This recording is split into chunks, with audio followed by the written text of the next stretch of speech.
Hello friends, आज हम सीखेंगे 8 और 9 से विभाज्यता का नियम। 8 से कौन सी संख्या विभाजित हो जाती हैं और 9 से कौन सी संख्या विभाजित हो जाती हैं। तो आज की वीडियो में हम 8 और 9 से विभाज्यता का नियम सीखेंगे। तो आइए शुरू करते हैं हम 8 से और 9 से विभाज्यता का नियम।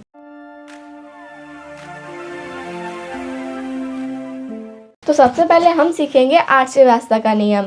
तो 8 से विभाज्यता का नियम ये होता है कि वे संख्याएं जिनके इकाई, दहाई और सैकड़े से बनी संख्या यदि 8 से विभाजित है तो वो संख्या हमारी 8 से विभाजित होगी। यदि तीनों स्थान पर 0 है तो वो संख्या भी हमारी 8 से विभाजित हो जाएगी। जैसे हमने एग्जाम्पल ले लिया 5,52,184, तो इसके इकाई, दहाई और सैकड़े से बनी संख्या हमारी है 184। तो हम 8 का भाग 184 में देंगे तो वो पूरा विभाजित हो जाएगा। तो जब लास्ट वाली 3 संख्याएं हमारी 8 से विभाजित हो जा रही हैं, इसका मतलब ये पूरी संख्या भी हमारी 8 से विभाजित हो जाएगी। अगर वहीं पर तीनों स्थानों पर अगर 0 होता तो भी ये संख्या हमारी 8 से विभाजित हो जाती। तो इस प्रकार आपको थोड़ा अच्छे से समझ में नहीं आया होगा, तो हम कुछ एग्जाम्पल लेते हैं और समझते हैं कि क्या ये संख्याएं हमारी 8 से विभाजित हैं या नहीं हैं। तो फ्रेंड्स, यहाँ पर हमारी कुछ संख्याएं दी गई हुई हैं और हमें पता लगाना है कि क्या ये संख्याएं हमारी 8 से विभाजित हैं या नहीं हैं। तो आइए अब हम पहली संख्या देखते हैं। तो पहली संख्या है यहाँ पर हमारी 8,52,007। तो हमने आपको डेफिनेशन में ये बताया था कि वे संख्या जिसकी इकाई, दहाई, सैकड़े से बनी संख्या यदि 8 से विभाजित है या 0 है तो वो संख्या हमारी 8 से विभाजित होगी। तो यहाँ पर हम देखेंगे तो इकाई, दहाई और सैकड़े पर हमारा 700 है, यानी कि इसका मतलब ये 7 है। तो 7 क्या हमारा 8 से विभाजित होता है? तो क्या 7 हमारा 8 से विभाजित होता है? नहीं होता है ना, इसलिए ये संख्या हमारी 8 से विभाजित नहीं है। अगर आपको प्रूफ नहीं है तो आप भाग करके भी देख सकते हैं, क्योंकि रूल तो रूल होता है। रूल में जैसे बताया गया है हमें उसी के अकॉर्डिंग चलना होता है। तो यहाँ पर हमारा 7 आया हुआ है, इसका मतलब ये संख्या हमारी 8 से विभाजित नहीं है। ये हमारा लास्ट वाला अंक हमारा 8 से विभाजित नहीं है, इसलिए ये पूरी संख्या भी हमारी 8 से विभाजित नहीं होगी। अब हम अगला देखते हैं। तो अगला हमारा है 1,11,02,008। अब हमें लास्ट वाले 3 अंक देखने हैं, यानी कि इकाई, दहाई और सैकड़े से बनी संख्या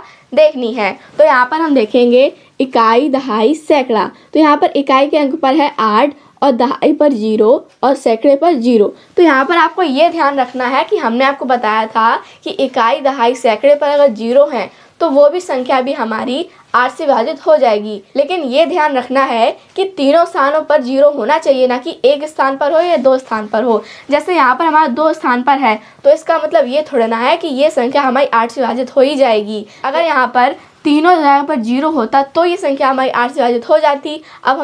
अभी तो हमें क्लियर पता नहीं है ना कि ये संख्या हमारी 8 से विभाजित है या नहीं है। तो आइए देखते हैं। तो यहाँ पर हमारा लिखा हुआ है 8। तो 8 जो है वो हमारा 8 से विभाजित हो जाता है, तो ये संख्या हमारी 8 से विभाजित हो जाएगी। कैसे हो जाएगी? क्योंकि इसके इकाई, दहाई और सैकड़े से बनी संख्या हमारी 8 आई हुई है और 8 जो है वो हमारा 8 से विभाजित हो जाता है, इसलिए ये संख्या हमारी 8 से विभाजित हो जाएगी। तो अब अगला देखते हैं। तो अगला है हमारा 5,28,182। ये संख्या हमारी 8 से विभाजित है या नहीं है? तो इसके लास्ट के 3 अंक देखते हैं। तो लास्ट के 3 अंक हैं 1, 8, 2।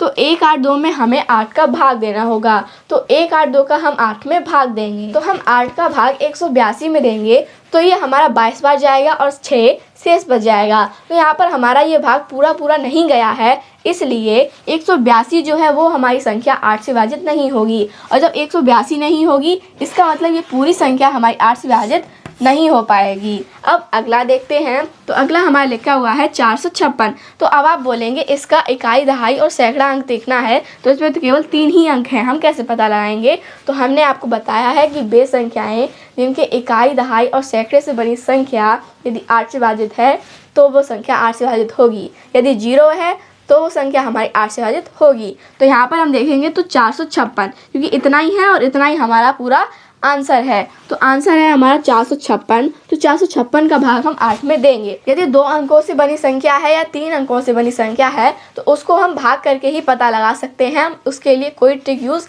नहीं कर सकते हैं। तो 456 का भाग हमें 8 में देना होगा। तो हम 8 का भाग 456 में देंगे तो हमारा आंसर आएगा 57, जो कि हमारा पूरा विभाजित हो जा रहा है। तो ये संख्या जब हमारी 8 से पूरी विभाजित है तो इसका साफ जाहिर है कि ये संख्या भी हमारी 8 से विभाजित हो जाएगी, इसमें कोई डाउट नहीं है। अब अगला देखते हैं। तो अगला है हमारा इकाई, दहाई और सैकड़े के स्थान पर तीनों पर हमारा जीरो दिया गया है। अब हम क्या करेंगे, तो अब हम ये करेंगे कि जब जीरो दिया गया है और डेफिनेशन में हमें यही बताया गया था कि इकाई, दहाई, सैकड़े पर यदि उन अंकों से बनी संख्या हमारी 8 से विभाजित है तो वो संख्या 8 से विभाजित होगी, या फिर यदि उन तीनों स्थानों पर जीरो है तो वो संख्या हमारी 8 से विभाजित होगी। तो यहाँ पर जो है वो हमारा जीरो आया हुआ है और यही हमें डेफिनेशन में बताया गया है। इसका मतलब ये संख्या हमारी 8 से विभाजित हो जाएगी, इसमें कोई डाउट नहीं है। तो उम्मीद करती हूँ कि आपको 8 से व्यवस्था का नियम अच्छे से समझ में जरूर आया होगा। तो आप इन परिभाषा को अच्छे से याद कर लीजिए, जिससे आपको आगे चलकर कोई दिक्कत नहीं हो। तो इस प्रकार हमने 8 से व्यवस्था का नियम सीखा है।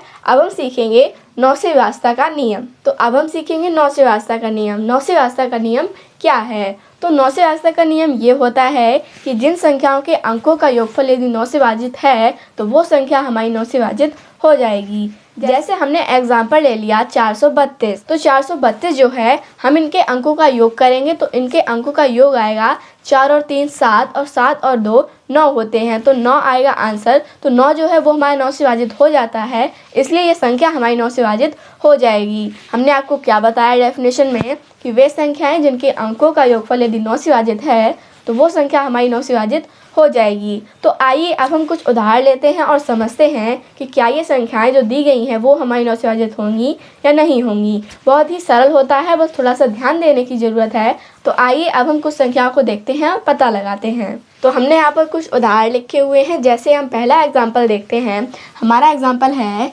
4,75,286। तो 4,75,286 ये हमारा 9 से विभाजित है या नहीं है? तो सबसे पहले हम इनके अंकों का योग करते हैं। तो 4 और 7 11, 11 और 5 16, 16 और 2 18, 18 और 8 26, 26 और 6 32। तो 32 आंसर आया है। तो 32 जो है 9 के पहाड़े में कहीं पर भी 32 नहीं आता है, इसलिए ये संख्या हमारी 9 से विभाजित नहीं हो पाएगी, क्योंकि इनके अंकों का योग जब हमने किया तो हमारा आंसर आया 32। तो 32 जो है वो हमारे 9 से विभाजित नहीं है, तो ये संख्या हमारी 9 से विभाजित नहीं होगी। अब अगला देखते हैं। अगला दिया गया है हमारा 42,151। अब हम इनके अंकों का योग करते हैं। तो 4 और 2 6, 6 और 1 7, 7 5 12, 12 और 1 13। तो 13 क्या ये हमारे 9 से विभाजित है? नहीं है, क्योंकि 9 एकम 9 और 9 दूनी 18 होते हैं, तो इनके बीच में 13 कहीं पर भी नहीं आया है। तो 13 जो है वो हमारे 9 से विभाजित नहीं होगा,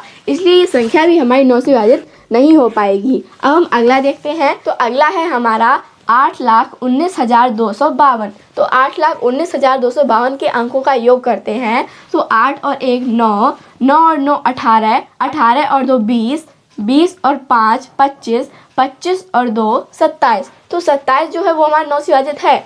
देखिए 9 एकम 9, 9 दूनी 18, 9 तियां 27। तो 27 जो है वो हमारे 9 के पहाड़े में आ रहा है, इसलिए ये संख्या हमारी 9 से विभाजित हो जाएगी, इसमें कोई डाउट नहीं है। अब हम अगला देखते हैं। 4,28,72,801। तो इतनी बड़ी संख्या है, हमें डरने की कोई ज़रूरत नहीं है। हमें सिर्फ इनके अंकों का योग करना है और पता लगा देना है कि क्या ये संख्या हमारी 9 से विभाजित है या नहीं है। तो इनके अंकों का योग करते हैं। तो 4 और 2 6, 6 और 8 14, 14 और 7 21, 21 और 2 23, 23 और 8 31, 31 और 1 32। तो 32 जो है वो हमारे 9 के पहाड़े में आता है या नहीं आता है? 9 एकम 9, 9 दूनी 18, 9 तीन 27, 9 चौको 36। 36 आता है, ना कि 32 आता है। तो 32 जो है वो हमारे 9 के पहाड़े में नहीं आ रहा है, इसलिए ये संख्या जो है वो हमारी 9 से विभाजित नहीं हो पाएगी, क्योंकि इनके अंकों का योग उतना नहीं है जो हमारे 9 से विभाजित हो जाए। तो अगला है हमारा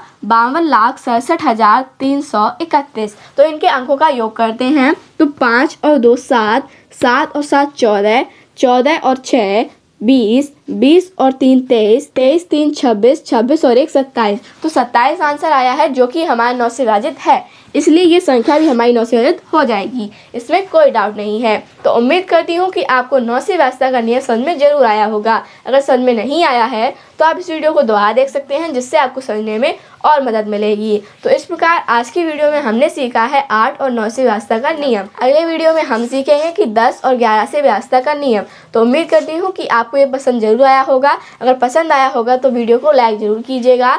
मिलते हैं अगले वीडियो में, जल्द ही मिलेंगे। Thank you.